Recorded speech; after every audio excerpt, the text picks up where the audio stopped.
mo akong daanin sa matatamis na salita. Sa kuro-kuro mo ako hindi madadaya. Ang katotohanan hindi nakukuha sa hula. Ipakita ang talata, wag puro dula. Nasaan ang ebidensya? Saan ang pruweba? Huwag kang maligaw sa gitna ng debate. Ang hamon ko sa'yo, harapin ang liwanag. Sa bawat tanong ko dapat mayroong sagot na hayag.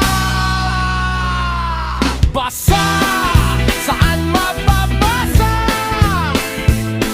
Ipakita ang kapitulo, ilabas ang talata. Huwag kang mag-imbento, huwag kang magpanggap. Sa salita ng Diyos doon tayo lululak. Basa, saan mababasa? Prangkahan tayo, walang bola-bola.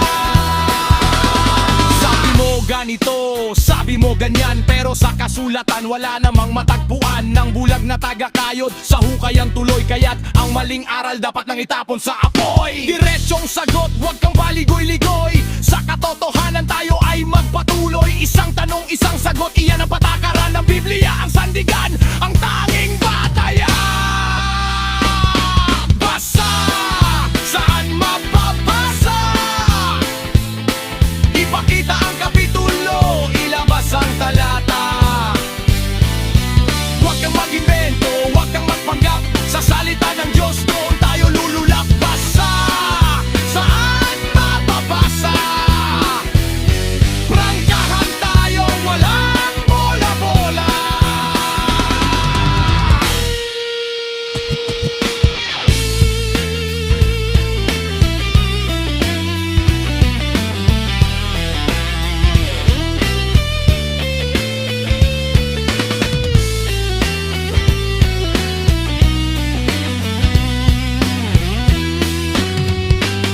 Kahit sino ka pa, kahit saan ka galing, ang mali ay mali, ang tama ay dapat nating dinggin.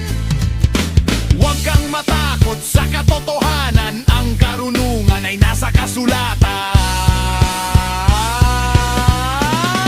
Ilabas ang talata! Basa, saan mababasa? Ipakita ang kapitulo, ilabas ang talata.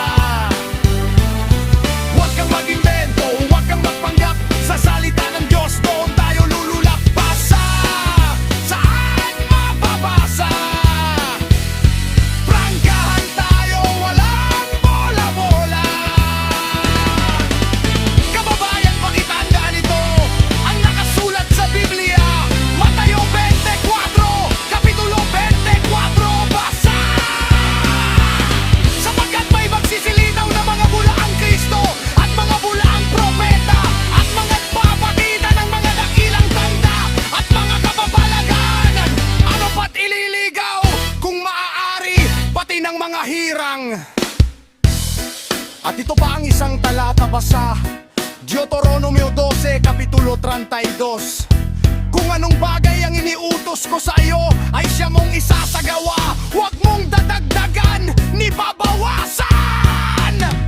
Kaya kapag may sinabi na wala naman sa Biblia, tawag dyan ay dagdag.